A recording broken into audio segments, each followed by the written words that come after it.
Bom, então, novamente aqui, Romanos capítulo 8, verso de número 28. Façamos assim, então, a leitura da palavra de Deus.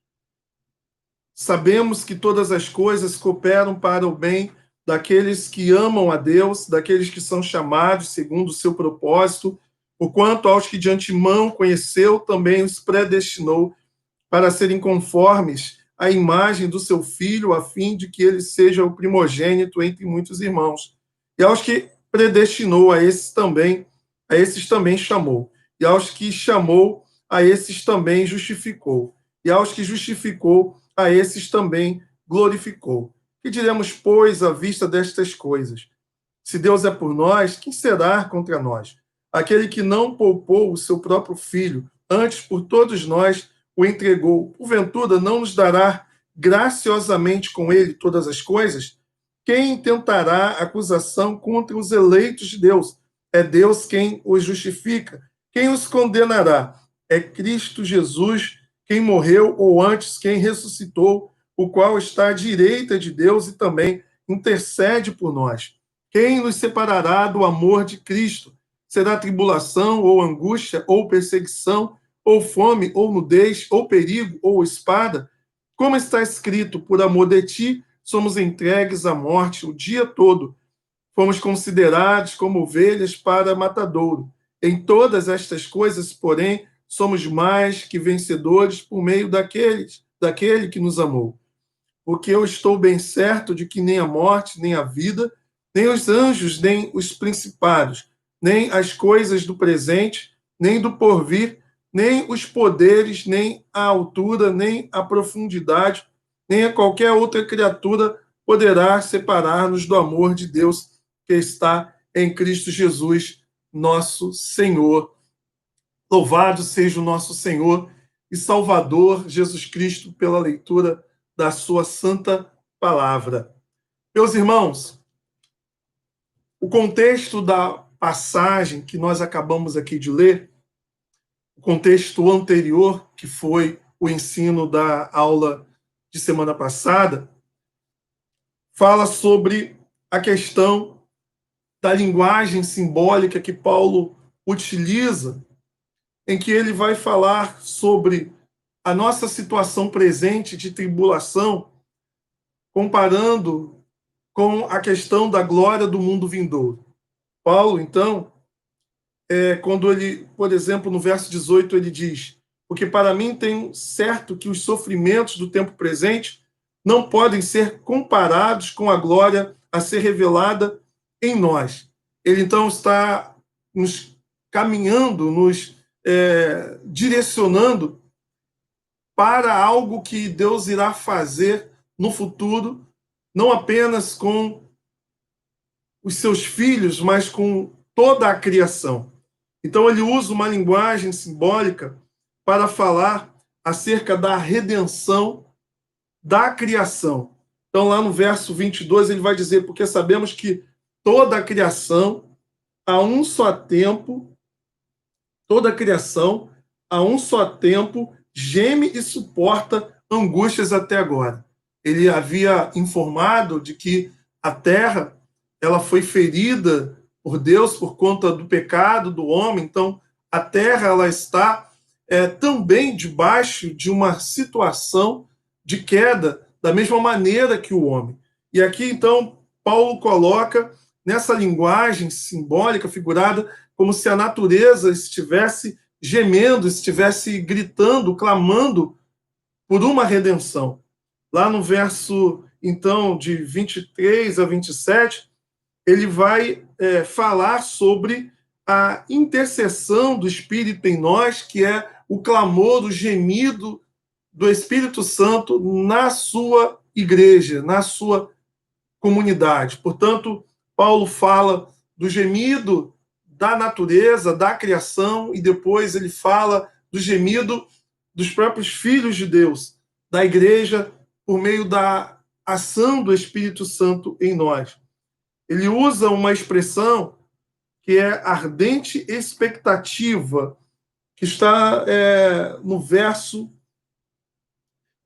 de número 19, a ardente expectativa da criação, olha como ele fala, aguarda a revelação dos filhos de Deus. A palavra grega aqui é uma palavra que dá a ideia de que é de uma pessoa com a cabeça erguida, né, e com os olhos fixos para o horizonte, aguardando uma manifestação, aguardando algo com uma expectativa muito forte.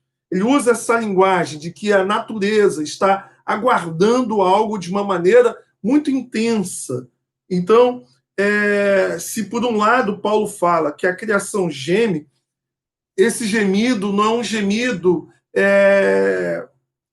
que tem a ver com destruição, que tem a ver com derrota, que tem a ver com uma pessoa que está agonizando, mas é um gemido que também caminha para uma ideia semelhante àquela de Mateus capítulo 24, quando Jesus vai falar sobre a sua vinda, ele vai dizer que a terra está como se fosse passando pelos princípios das dores, quando se trata da questão da tribulação que precede a volta de Cristo.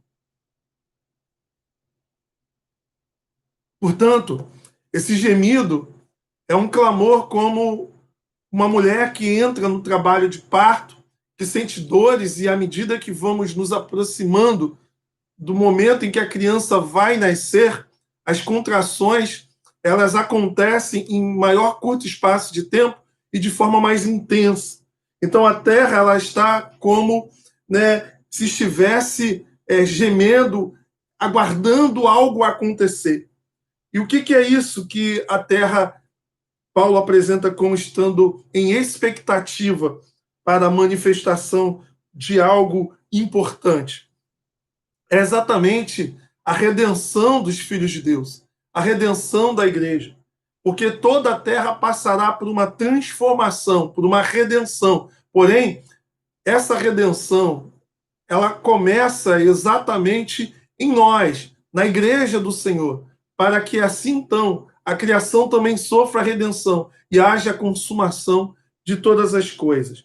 Então, nós nos deparamos com o contexto que antecede a passagem que nós lemos, nos deparamos com Paulo falando de uma presente tribulação, de algo que nós vivemos hoje, que por mais que nos incomode, por mais que traga sofrimento, Paulo nos ensina, ele nos instrui, ele nos fala de olharmos para frente, para algo que está prestes a se manifestar. E a glória daquilo que haverá de ocorrer nem se compara, né, com aquilo que hoje nós passamos, aquilo que hoje nós vivemos. Assim como uma mulher que grita, que clama, né, que está ali sofrendo as dores de parto no momento em que ela dá a luz.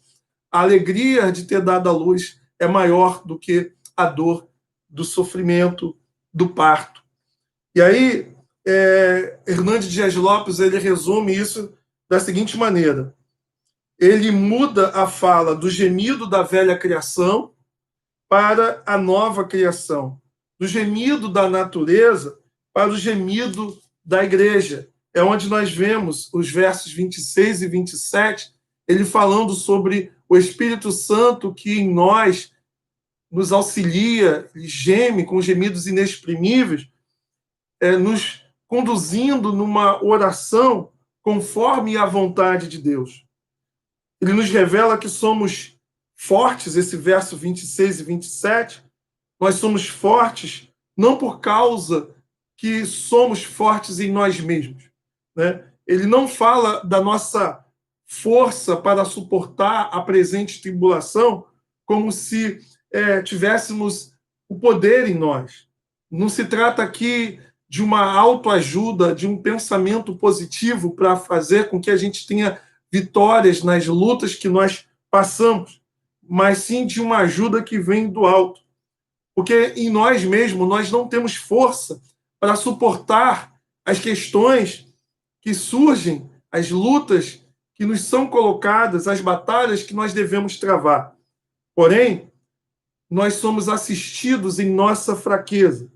E é exatamente na nossa incapacidade de vencer todas as lutas que a vida nos propõe que o Espírito Santo nos fortalece, nos assiste orando através de nós, de modo que a oração que ele faz em nós é aquela oração que realmente está em sintonia, em harmonia com a vontade de Deus, nos trazendo assim respostas necessárias para os nossos anseios, para as nossas limitações.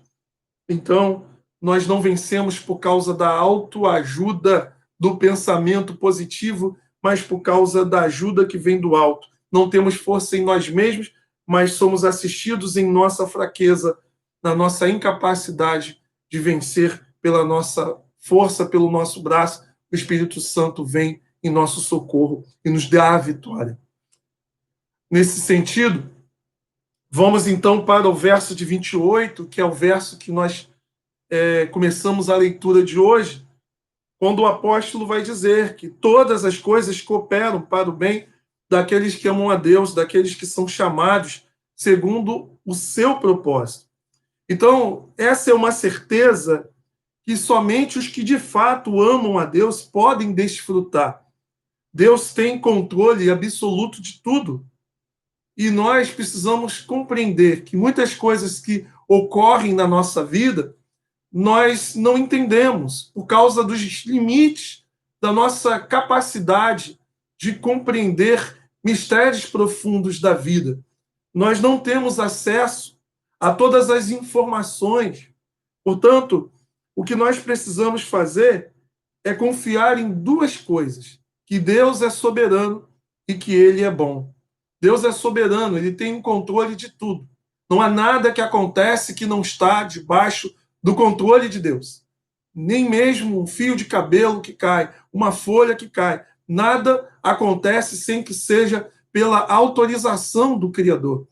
E ao mesmo tempo em que as pessoas elas agem e as suas ações maléficas muitas das vezes nos atingem, ou coisas que acontecem na nossa vida que não está sob o nosso controle, nós às vezes nos encontramos numa situação de questionamento. Porém, o que nós precisamos compreender é que nós não sabemos de nada. A vida guarda segredos, mistérios que nós somos completamente incapazes de alcançar. Então, imagina, por exemplo, uma criança que pede à mãe, que pede ao pai algo que o pai sabe ou a mãe sabe que não será bom para ele naquele momento em que ele pede. No momento em que o não chega para a criança, ela pode ficar chateada, pode achar que você é o pior pai do mundo, a pior mãe do mundo. Mas você que sabe de todas as coisas, você sabe o que você está fazendo para o seu filho. Então, nós sabemos que a história ela é governada por Deus. Embora os homens eles tomam decisões, e muitas das vezes decisões equivocadas, decisões que vão trazer sofrimento na vida do outro, precisamos saber que se nós de fato amamos a Deus, Ele nos dirige, Ele nos conduz a um propósito eterno que Ele assim decretou. Então, para exemplificar essa questão do mal que nos acontece e da falta de controle e domínio que nós temos de acesso a todas as informações, eu gostaria de deixar aqui o exemplo de José. Lá no capítulo 50 de Gênesis, você vai ver que José ele tinha sonhos que Deus mesmo o deu. Ele era alguém que Deus havia escolhido para um propósito, mas devido a compartilhar aquilo que Deus dava para ele, ele despertou inveja, ciúme dos irmãos, até por conta também da sua proximidade com o pai. Ele foi traído pelos irmãos, lançado, né, num buraco, vendido. Mesmo depois de vendido, ele permaneceu fiel a Deus, preso. Depois ele foi preso novamente por causa da fidelidade dele para com o seu chefe em não traí-lo. Ou seja, José passou por uma série de situações em que a fidelidade que ele tinha a Deus só resultou em fatos ruins, em coisas que trouxeram sofrimento, que trouxeram dores. E é claro que naquele momento em que José ele vivenciou aquelas situações complicadas, aquelas questões que ele não conseguia enxergar qual era o propósito nisso, você vai ver José falando depois, reconhecendo depois que o próprio Deus agiu por detrás da maldade dos irmãos, a ponto dele transformar o mal em bem. Então veja, por exemplo, no capítulo 50, verso 20. Vós, na verdade, intentastes o mal contra mim, porém Deus o tornou em bem para fazer como vedes agora, que se conserve muita gente em vida. Então você percebe que depois de tudo que José viveu, todos os sofrimentos, as traições, as angústias, Deus estava ali, presente. E é claro que aqueles que fizeram o mal contra José foram responsáveis por suas ações. Mas Deus, em momento algum, deixou a coisa acontecer sem que ele governasse e dirigisse para um propósito. Foi exatamente a vida e a experiência que José teve que levou depois José àquela situação de abaixo de Faraó e de poder sustentar os seus, de poder, assim, então, preservar e ter um papel fundamental na formação do povo de Israel. Então, muitas das vezes, na nossa vida, algumas coisas acontecem e nós não entendemos, porém, elas têm um propósito. E esse propósito, às vezes, nós vamos compreender lá na frente, ou, quem sabe, na eternidade, pois nem tudo nós teremos respostas nessa presente vida. Então, o que é importante nós entendermos, voltando para o capítulo 8, verso de número 28, o que é importante nós termos em mente é que Deus é bom e que Deus é soberano, está no controle de tudo. E aí o texto ele avança para o verso 29, e aqui nós podemos expressar um tema para essa reflexão, para esse estudo, que é o eterno propósito de Deus, o plano de Deus. Deus tem um plano. Nós na vida fazemos planos, nós nos programamos, mas nem sempre nós conseguimos atingir o objetivo. Nós nos programamos, temos uma visão e temos uma missão que é fazer com que a nossa visão seja alcançada. Mas nem sempre nós conseguimos, nem sempre nós atingimos. E por que nós não conseguimos atingir? Por causa das nossas fragilidades. Nós não conseguimos prever todas as circunstâncias e situações. Eu posso planejar algo e ter o meu projeto interrompido por uma enfermidade, ter o meu projeto interrompido por uma incapacidade minha de executar. Posso ter o meu projeto interrompido por alguma coisa que se levanta para impedi-lo. Então, eu posso até me programar e posso fazer toda a força do mundo para poder alcançar o que eu planejei. Mas não é certo que eu vou conseguir, por causa que tem coisas que fogem do meu controle, fogem da minha capacidade humana de garantir o meu projeto, a minha palavra, a minha promessa. Mas o texto vai dizer, por quantos que de antemão ele conheceu, também os predestinou para serem conformes à imagem de seu filho, a fim de que ele seja o primogênito entre muitos irmãos. O que é importante aqui entendermos é que há um projeto de Deus, há um plano de Deus, há um programa de Deus. Eu quero aqui destacar duas palavras nesse texto, que é a palavra antemão e a palavra predestinou. A palavra antemão, que é a palavra grega prognóstico, significa ter conhecimento antecipado, né? Isso que vem de prognóstico, vem, né, de conhecimento. É um conhecimento prévio. Paulo está dizendo, porque os que ele conheceu, ou seja, as pessoas que Deus conheceu previamente. Só que é interessante que a palavra conhecer previamente, usada aqui por Paulo, vai além de uma simples informação sobre quem é. Por exemplo, nós sabemos que Deus ele é onisciente, ou seja, ele conhece todas as coisas.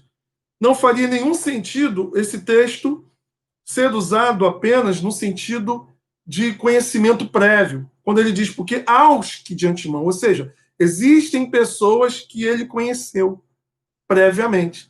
Quem é que Deus conheceu previamente? Todo mundo. Deus conhece a todas as pessoas.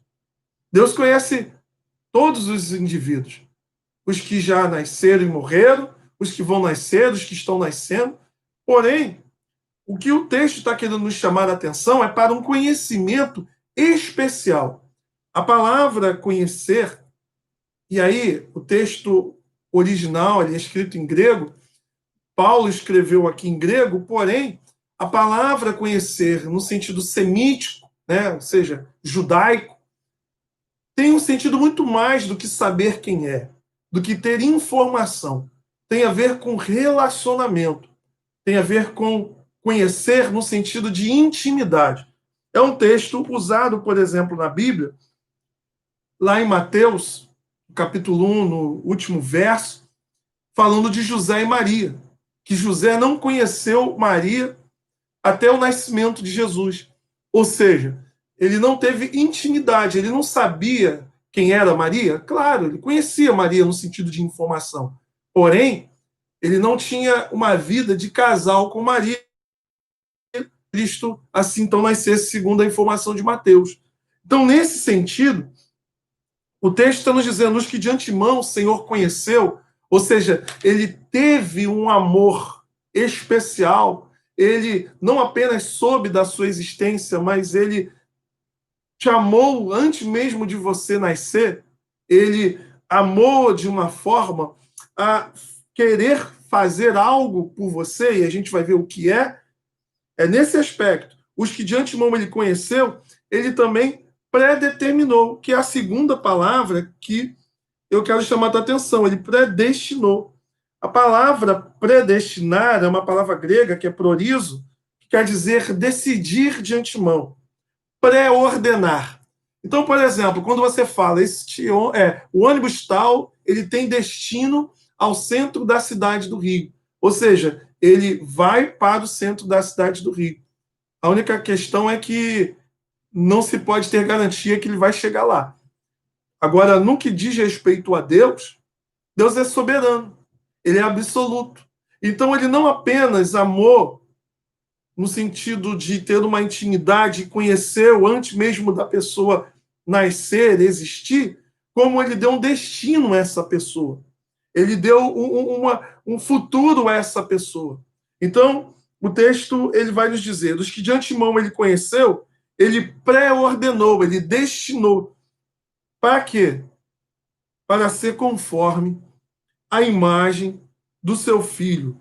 Então, ele deu um destino. O destino é que esses amados, antes mesmo da fundação do mundo, fossem semelhantes ao seu filho. E quem é o filho de Deus? O nosso Senhor e Salvador Jesus Cristo.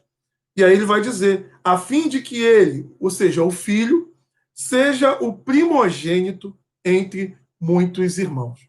Então, Deus ele amou na eternidade, antes mesmo de você vir ao mundo, ele te amou. Não se trata aqui de um conhecimento prévio de que você teria fé nele, pois até mesmo a fé que nós temos, ela vem de Deus, é um dom de Deus. Trata-se aqui de Deus na eternidade, olhou para a humanidade caída, mergulhada no pecado, e ele decidiu manifestar o seu amor, a sua graça, e escolheu da grande massa um povo para que ele manifestasse graça, amor, elegendo e determinando que cada um desses indivíduos que compõem o povo de Deus seja parecido com o seu filho mais velho, ou primogênito, ou seja, o nosso Senhor e Salvador Jesus Cristo.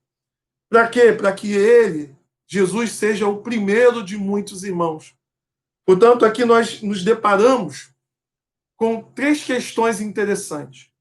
Qual é o propósito de Deus? Nos tornar parecidos com Jesus. E como que ele faz isso? Ele faz isso através, exatamente, de todas as coisas que ocorrem na nossa vida, que servem para nos talhar, para nos moldar, para nos fazer parecidos com Cristo. Vamos ser práticos aqui. Eu sou cristão, mas existem coisas na minha vida que não glorificam a Deus. Existem áreas da minha vida que precisam ser trabalhadas.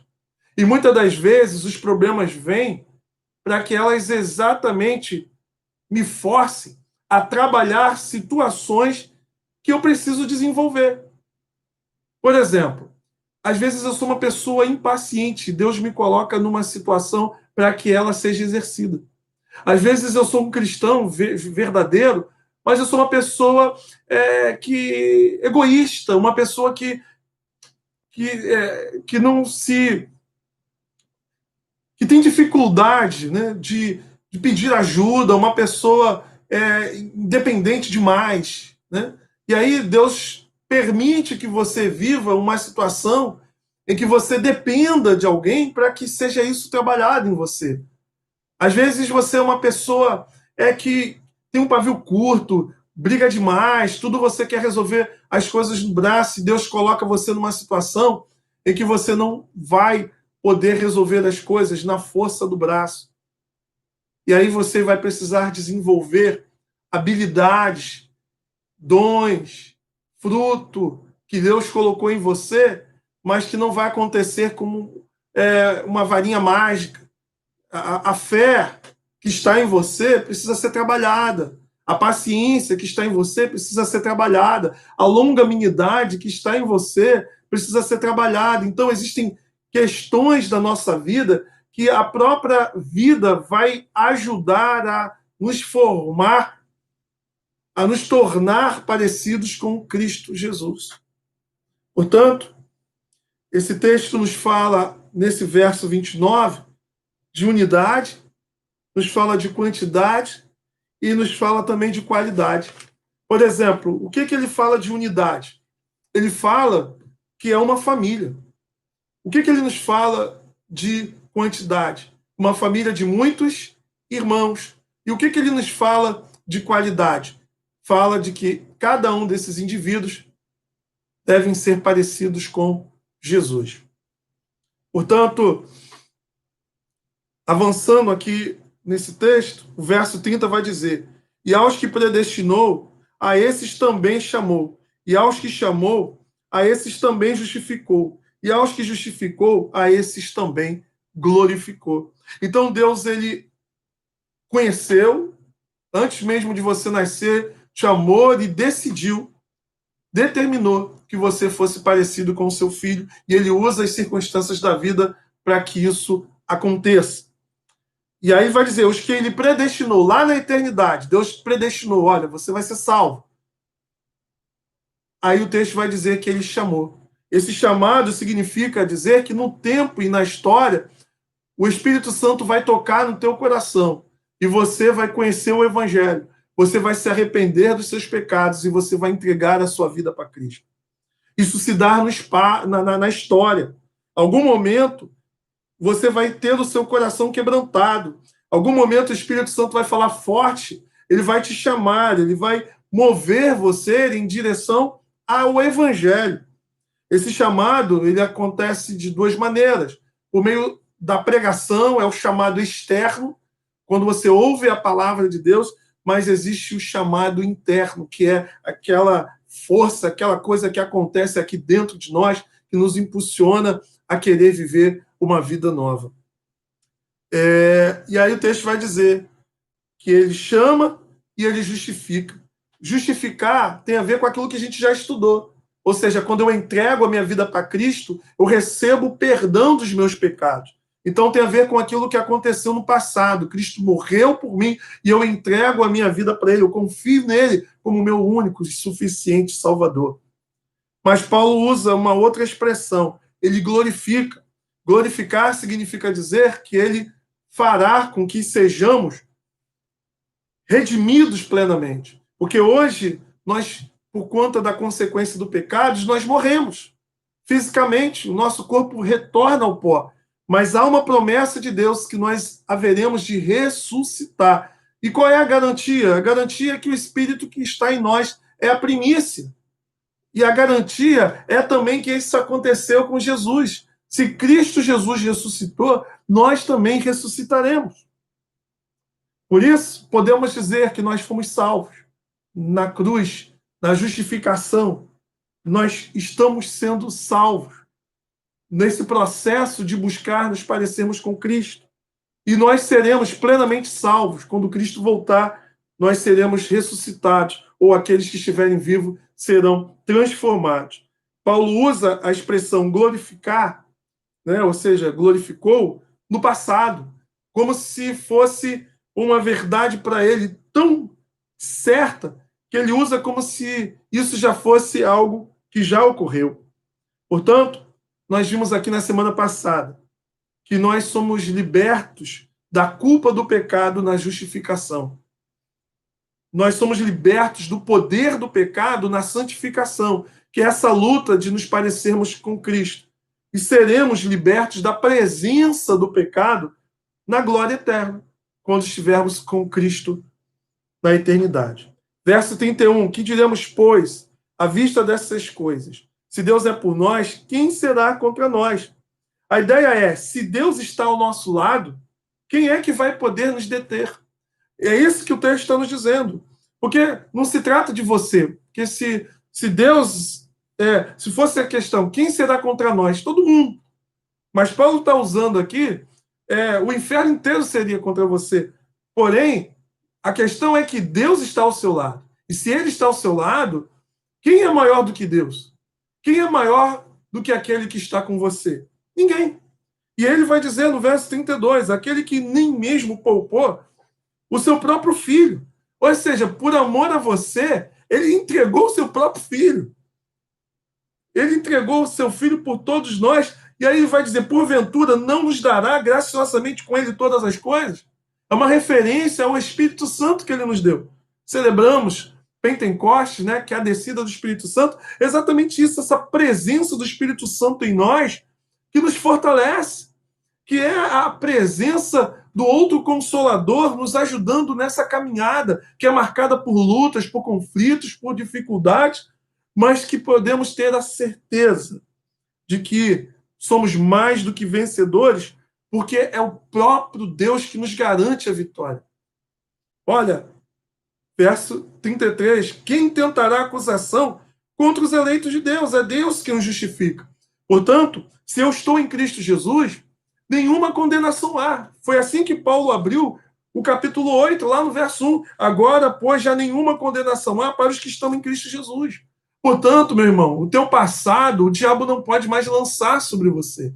Ah, você matava. Ah, você adulterava. Ah, você vivia uma vida, né, de embriaguez, de vícios. Mas se você entregou a tua vida para Cristo, se você se arrependeu dos seus pecados, se você de fato tem nojo daquela vida que você tinha, se você olha para as coisas que você fez de errado, as vidas que você lesou, e você se arrepende, e agora você coloca a sua fé e confiança em Deus, no seu amor, o diabo não pode mais usar isso contra você.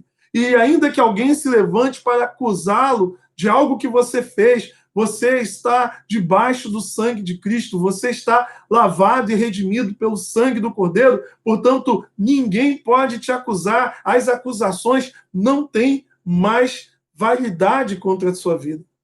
É como se alguém que você tivesse devendo para alguém, e aí você pagou a dívida e essa pessoa está ainda na praça te chamando de caloteiro.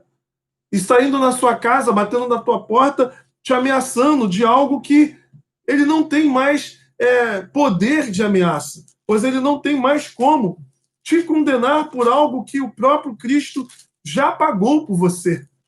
Olha aqui que Paulo vai dizer em Colossenses, no capítulo 2, no verso de número 14. Tendo cancelado o escrito de dívida que era contra nós e que constava de ordenanças, o qual nos era prejudicial, removeu inteiramente, encravando na cruz e despojando os principados e as potestades, publicamente os expôs ao desprezo, triunfando deles na cruz. Portanto, não há mais nada contra você. Se puxar o seu nome no SPC e no Serasa do céu, não há mais nada contra você, meu irmão. É isso que Paulo está dizendo. E aí, no verso de número 34, o texto vai dizer: quem nos condenará? É Cristo Jesus quem morreu, ou antes quem ressuscitou, o qual está à direita de Deus e também intercede por nós. Então o texto está dizendo, olha, quem vai te condenar se Cristo que morreu e ressuscitou, agora ele está à destra do Pai Todo-Poderoso, é ele que intercede pela tua vida. Portanto, Cristo subiu ao Pai como rei e também como advogado. Apocalipse vai dizer que Satanás foi precipitado. Ele perdeu acesso aos céus quando Cristo foi ascendido às alturas. Quando Cristo assumiu o trono, assentou à destra do Deus Pai Todo-Poderoso, Satanás já não teve mais acesso de estar diante do Pai, acusando os filhos de Deus, como ele assim fazia. Desceu o promotor e subiu o perfeito, invencível advogado. Portanto, meu querido irmão, minha querida irmã, temos a certeza de que Cristo governa e intercede por nós. E aí vem a segurança da nossa salvação. Qual é a certeza de que seremos salvos? Porque somos bons? Porque eu sou bom? Porque eu vou no culto todo domingo? Porque eu dou dízimo? Porque eu jejuo? Porque eu subo o monte? A certeza de que nós seremos salvos é a graça bendita de Deus, é o amor de Deus. Se de fato somos salvos, se de fato temos uma experiência real com Deus, se de fato nós tivemos um encontro com Deus, ninguém vai nos tirar da sua presença, da sua comunhão. Portanto, se você é salvo de verdade, meu irmão, você vive como salvo e você perseverará como salvo. Mas se você é alguém que só se encantou com a religião, se converteu à religião, em algum momento da sua caminhada, você vai se desviar, você vai sair da presença de Deus. E muitos vão dizer, mas ele não era crente, não estava salvo. Não, ele era crente, mas nunca foi salvo de verdade. João vai dizer, estava conosco, mas não era um dos nossos. Porque se fosse, permaneceria. Olha, do capítulo, então, do verso 35 a 39, Paulo vai nos dar a certeza e a garantia da salvação. Olha o que ele vai dizer. Quem nos separará do amor de Cristo? Será tribulação ou angústia? Ou perseguição, ou fome, ou nudez, ou perigo, ou espada? Como está escrito, por amor de ti somos entregues à morte o dia todo, fomos considerados como ovelhas para o matadouro. Paulo está dizendo, meu irmão, se você é salvo de verdade, quem é que vai te separar de Deus? Seria uma enfermidade? Seria uma doença? Seria um câncer? Seria o desemprego? Seria o coronavírus? Se você realmente está em Deus, quem vai te separar? O marido, a esposa, o filho, as drogas? O governo? Quem vai te separar do amor de Deus se você está em Cristo Jesus?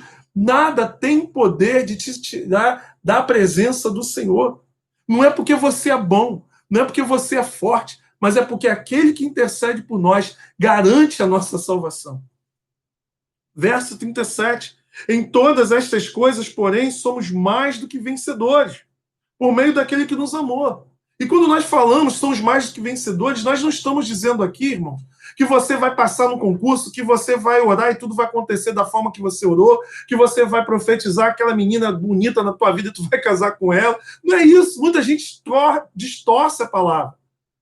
Você vai se apaixonar por alguém, vai orar e de repente essa pessoa não vai te querer nada contigo. Você vai orar por uma enfermidade ser tirada e você vai morrer com ela. Você vai, de repente, fazer um concurso, estudou e não vai passar.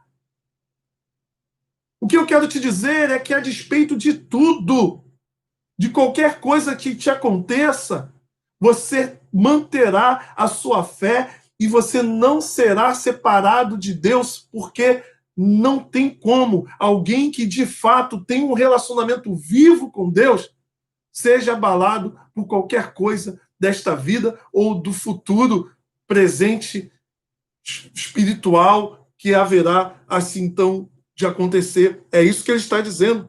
Olha só, em todas essas coisas, porém, somos mais do que vencedores por meio daquele que nos amou, porque estou bem certo de que nem a morte. Portanto, meu irmão, o verdadeiro cristão, ele não se sente chantageado pela morte. Ele não se sente chantageado diante da ameaça da morte, ele não nega a sua fé em Jesus. Nem principados e nem coisas do presente, nem do porvir, nem os poderes, ou seja, nem alguma coisa do mundo espiritual que haverá de ser manifestado no futuro, nada tem poder de nos tirar da presença de Deus. Nada tem poder de nos separar do Senhor. Verso 39. Nem altura, nem profundidade, nem qualquer outra criatura poderá separar-nos do amor de Deus que está em Cristo Jesus, nosso Senhor. Nada, meu irmão. Se Cristo, de fato, é o Senhor da sua vida, se realmente você ama o Senhor, as lutas desse presente século não têm poder de te separar de Deus. Ah, pastor, mas eu conheço muita gente que era firme na igreja e hoje está afastado. Meu irmão, primeiro, essa pessoa ainda não morreu, então você não pode dizer nada sobre a sua vida. É possível que aconteça na vida do verdadeiro cristão aquela história do filho pródigo. É possível. Mas o que é impossível é que um verdadeiro cristão se separe e viva até a morte uma vida de pecado.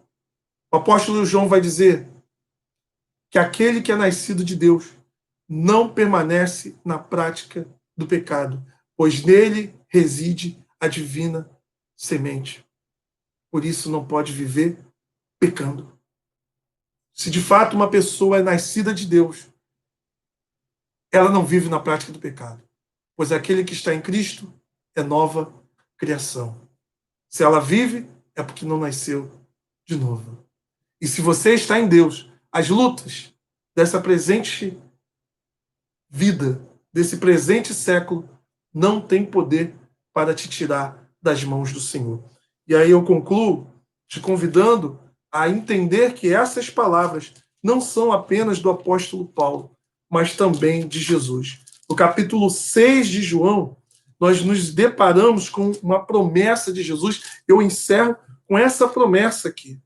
Olha o que Jesus vai dizer em João 6, verso de número 37. Todo aquele que o Pai me dá, ou seja, existem pessoas que o Pai deu para Jesus, esse virá a mim, ou seja, é o chamado. E o que vem a mim, de modo nenhum lançarei fora. Ou seja, aquele que o Pai dá, aquele que o Pai entrega para o Filho, vai vir. Em algum momento vai ter um encontro com Cristo e Jesus não o rejeitará. E olha o que ele vai dizer no verso 39.